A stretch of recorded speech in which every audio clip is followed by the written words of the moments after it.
তুমি আমাকে প্রশ্ন করেছে, আমি কোনো দুঃখ পাই না বাবা, কিন্তু আমার সেই দিনের কথা মনে পড়ে গেছে আমি কত খারাপ ছিলাম। আল্লাহ পাক আমাকে দয়া করে পরিবর্তন করেছে বাবা। কিভাবে হুজুর পরিবর্তন হলেন তাহলে কি একটু জানাবে? হযরত মালিক বিন দিনার বলতে লাগলেন, বাবা আমি রোজ শরাব পান করতাম, এমনকি রোজার দিনগুলো আমার বন্ধ ছিল না, কিন্তু 27 রমজান কদরের রাত্রিরে আমি যখন শরাব কিনতে যাই, শরাবকে হাতে করে নিয়েছি, প্রকাশ্য খেতে আমার বিবেককে বাধা দিল।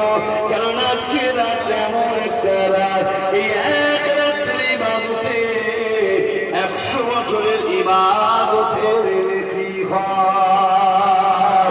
এই জন্য আমি ওই শরাবের বোতলটাকে কিছুতে জড়িয়ে নিয়ে ঘরে নিয়ে চলে এলাম। টেবিলের উপরে রেখেছি, পাত্র আনছি ঢেলে খাবো, পাত্র নিয়েও চলে এসেছে। এমন সময় ধান্দা হবো, বোতলটা ধরতে যাব, কিন্তু তার আগে মুহূর্তে আমার একটা ছোট্ট কন্যা সন্তান ছিল মহিলা, ওই কন্যা সন্তানটা লাফাতে লাফাতে খেলা করতে করতে টেবিলে এসে ধাক্কা দেয়, আর টেবিল দিয়ে বোতলটা পড়ে গিয়ে সেটা ভেঙে চুরমার হয়ে যায়, শরাব পান করা হয় না। আমি বাচ্চা দিকে তাকাই, বাচ্চা কিছু বোঝে না, সে নদীতে মধ্যে আসে আর খেলাধুলা করতে আনন্দ করতে লাগে। ওই দিনে আমার শরাব পান করা হলো না, আমি ঘুমিয়ে পড়লাম। একটা বছর কেটে গেল, পরের বছর 27 রাত্রিরে আবার শরাব কিনে নিয়ে ঘরের মধ্যে নিয়ে এসে টেবিলে রেখে দিয়ে পাত্র এনে যে ঢালতে যাব, হঠাৎ করে আমার সেই কন্যার কথা মনে পড়ে যায়, যে কন্যাটা কত বছরে শরাবের বোতলে আঘাত দিয়ে শরাবটা ফেলে দিয়েছিল টেবিলে আঘাত দিয়ে। আজকে কিন্তু সেই কন্যার বেঁচে নাই, সে ইন্তেকাল হয়ে গেছে। আমার মনের মধ্যে বাচ্চার কথা মনে পড়ে গেল, আমার মনের মধ্যে সন্তান একটা বেদনা জাগলো। আমি শরাবটা পান না করে ঘুমিয়ে পড়লাম।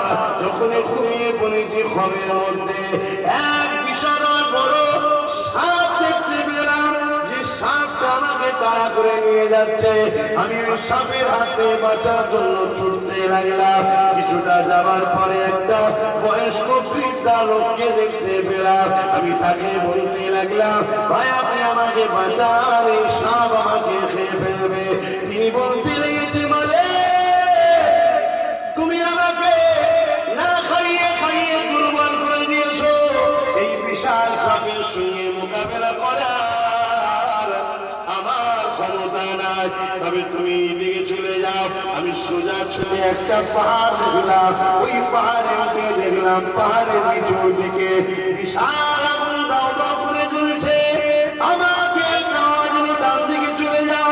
আমি যখন ডান দিকে যেতে লাগলাম, কিছুটা যাওয়ার পরে বিশাল সুন্দর একটা বাগিচা দেখলাম।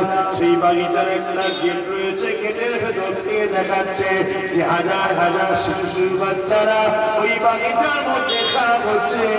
দরওয়ান দাঁড়িয়ে রয়েছে, বাগিচার গেটটা লাগানো রয়েছে। আমি গেটের গোড়ায় গিয়ে বললাম, আমাকে বাঁচান, গেটটা খোলে, সাপ আমাকে খেয়ে ফেলবে। ওই দারোয়ানরা বলতে লাগলো, কেউ খেয়ে না চেন। এই সময় যখনই বলল, আমি দেখতে পেলাম আমার যে কন্যাটা মারা গিয়েছিল, ওই কন্যাটা বাগিচার মধ্যে রয়েছে। সে আগিয়ে এসে বলল, ইনি আমার আব্বা। গেটটা খুলে দিয়ে ডান হাত দিয়ে আমার হাত ধরে টানলো। ইতিমধ্যে সাপটাও চলে এসেছিল, বা হাত দিয়ে সাপকে আঘাত করলো, সাপটা গায়েব হয়ে গেল। আমি অবাক হয়ে গেলাম, মারে তুমি কোথায় রয়েছো? ওই কন্যা বলতে লাগলো, যেসব বাচ্চারা বালিগ হওয়ার আগে ইন্তেকাল করে, আল্লাহ তাদের জন্য এই সুন্দর জান্নাতের একটা বাগান রেখেছে।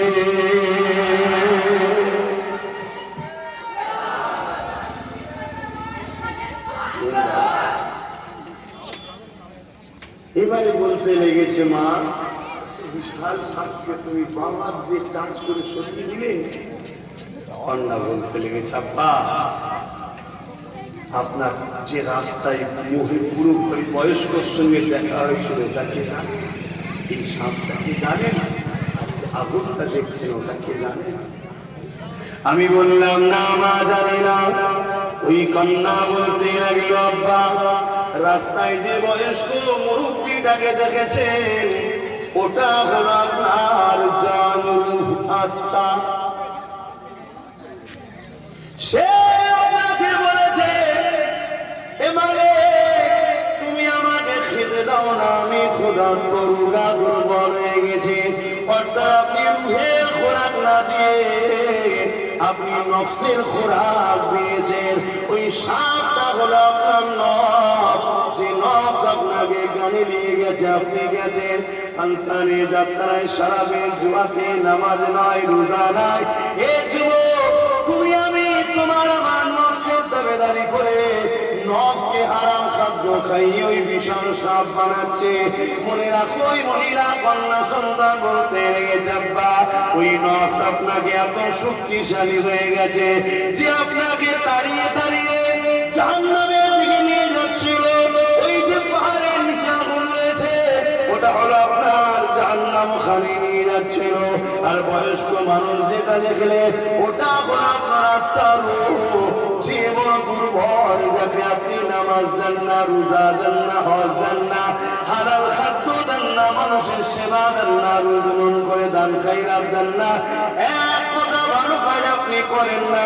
ওই জন্য সে দুর্বল হয়ে গেছে, আপনার বিপদে দাঁড়াতে পারেনি। এই সময় আমার ফোনটা ভেঙে যায়। এ বাবা যুবক রে, আমি তওবা করে পরিবর্তন হয়ে গেছি। আল্লাহ পাক আমাকে এত পরিবর্তন দিয়েছে, শুকর আলহামদুলিল্লাহ। আজ এখানে দাঁড়িয়ে তোমাদেরকে দিনের কথা শোনাচ্ছি।